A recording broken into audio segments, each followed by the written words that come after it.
जय माता दी दोस्तों, मैं हूँ ऋचा सिन्हा और मेरे चैनल पे आप सभी का बहुत बहुत स्वागत है। दोस्तों, आज हम बात करने वाले हैं अम्लिका एकादशी व्रत से संबंधित, जो कि इस साल अर्थात 2022 में किया जाएगा 14 मार्च सोमवार के दिन। दोस्तों, फागुन मास के शुक्ल पक्ष में आने वाली एकादशी को अम्लिका एकादशी कहते हैं। अम्लिका यानी आंवला, और आंवला को शास्त्रों में श्रेष्ठ स्थान प्राप्त है। विष्णु जी ने जब सृष्टि की रचना के लिए ब्रह्मा जी को जन्म दिया, उसी समय उन्होंने आंवले के वृक्ष को भी जन्म दिया और आंवले को भगवान विष्णु ने आदि वृक्ष के रूप में प्रतिष्ठित किया। इसके हर अंग में ईश्वर का स्थान माना जाता है। इसी कारण दोस्तों, अम्लिका अर्थात आंवले का वृक्ष भगवान विष्णु को अत्यंत प्रिय है, और जो व्यक्ति पूरी भक्ति भावना से अम्लिका एकादशी का व्रत करता है, उसके सभी पाप नष्ट हो जाते हैं और 1000 गौदान जितना फल प्राप्त होता है। मृत्यु के पश्चात उस व्यक्ति को विष्णु धाम में स्थान प्राप्त होता है।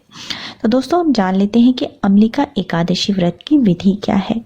अन्य एकादशी व्रतों की तरह अम्लिका एकादशी व्रत में भी नियमों का पालन एक दिन पहले अर्थात दशमी तिथि से ही करना होता है। दोस्तों, दशमी तिथि को ही आप सर धो के नहा लें, शुद्ध हो जाएं और दशमी तिथि से ही सात्विक भोजन करें।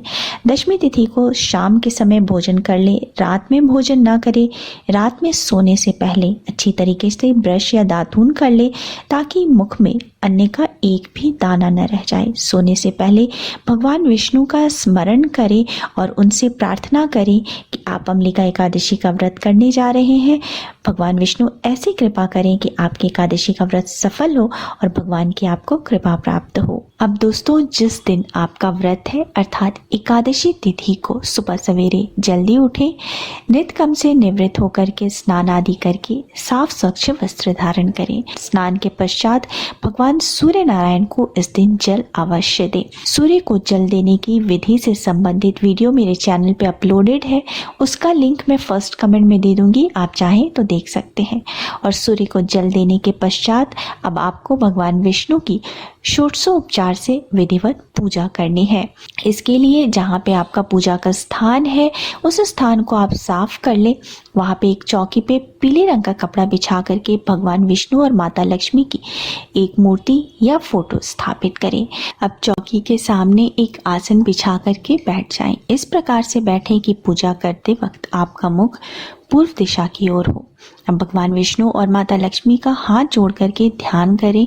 उसके बाद आपको भगवान विष्णु को स्नान कराना है। पहले गंगा जल से स्नान कराएं, फिर पंचामृत से स्नान कराएं। दोस्तों, भगवान विष्णु की पूजा में पंचामृत जरूर तैयार कर लें। पंचामृत तैयार करने के लिए गाय के कच्चे दूध में थोड़ा सा दही, शुद्ध घी, शहद और शक्कर मिला करके पंचामृत तैयार कर लें। इससे भगवान विष्णु को स्नान कराएं। उसके बाद फिर से शुद्ध जल अर्थात गंगा जल मिले हुए जल से स्नान कराएं। भगवान विष्णु को टीका, चंदन, हल्दी, कुमकुम अर्पित करें। पीले रंग के पुष्प अर्पित करें, वस्त्र अर्पित करें, उनको धूप दीप दिखाएं। जो प्रसाद आपने लिया है वो अर्पित करें। ऋतु फल अर्पित करें, केला अर्पित करें, ऋतु फल के रूप में अति उत्तम होता है। उसके बाद आप पान अर्पित करें। इस प्रकार से पूजा करने के पश्चात आप एकादशी व्रत करने का संकल्प लेना है। भगवान आपकी पूजा सफल करें, ऐसी आप प्रार्थना करें। और पूजा में अगर कोई गलती हो तो उसके लिए भगवान क्षमा करें। ऐसा कहते हुए आपने हाथ में जो चीज़ें ली हैं वो भगवान विष्णु के फोटो के आगे या मूर्ति है उसके आगे रख दें। आपको भगवान विष्णु की आरती करनी है। इस प्रकार से पूजा करने के बाद आपको एकादशी व्रत की कथा सुननी होती है। भगवान विष्णु के मंत्रों का जप करना होता है। कम से कम 108 बार अर्थात एक माला ओम नमो भगवते वासुदेवाय मंत्र का जप अवश्य करें। इस दिन आप विष्णु सहस्त्र नाम का भी पाठ कर सकते हैं। इस दिन आप पुरुष सूक्त का जप कर सकते हैं। और इसके बाद आपको भगवान विष्णु की आरती करनी है और क्षमा प्रार्थना करना है। इस प्रकार से दोस्तों, भगवान विष्णु की पूजा के पश्चात अब आपको आंवले के वृक्ष की पूजा करनी है।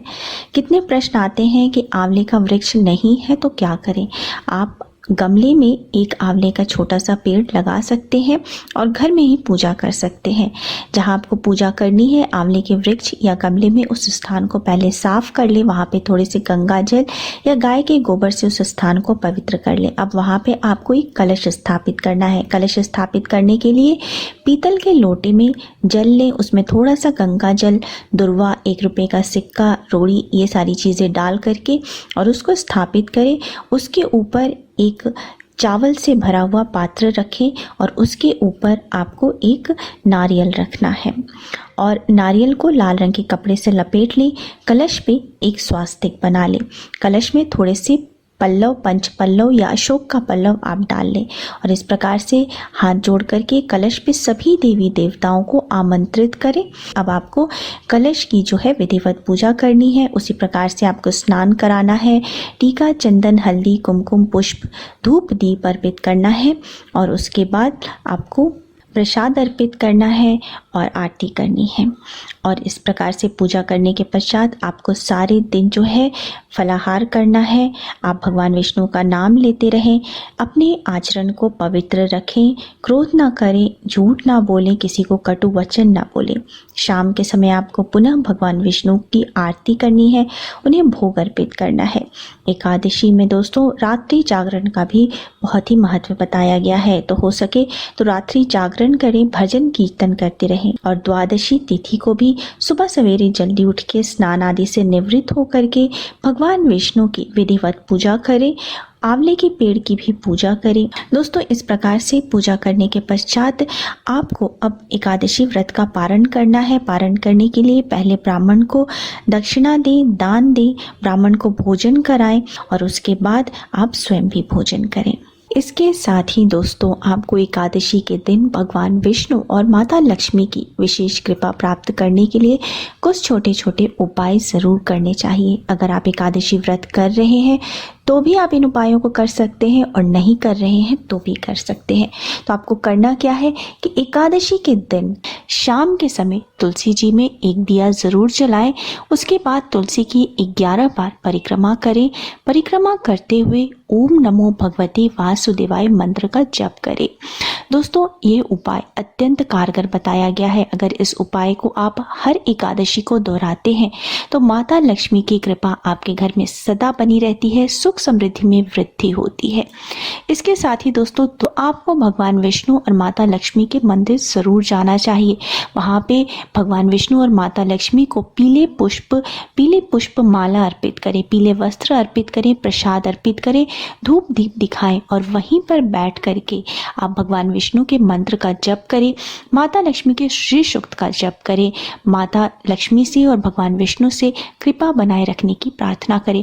यह अत्यंत कारगर उपाय है दोस्तों। अगर आप इसको हर एकादशी को दोहराते हैं तो आपको फर्क साफ नजर आता है। आपके घर में धन की वृद्धि होती है और सुख शांति बनी रहती है। दोस्तों ये कुछ उपाय हैं जो आपको हर एकादशी को जरूर करने चाहिए। दोस्तों अब अम्लिका एकादशी की तिथि और पारण का शुभ मुहूर्त जान लेते हैं।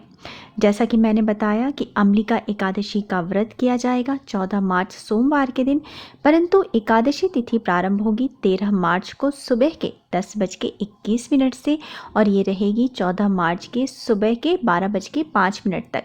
तो एकादशी का व्रत किया जाएगा 14 मार्च को, क्योंकि उद्याव्यापनी एकादशी तिथि जो है वो 14 मार्च को ही होगी।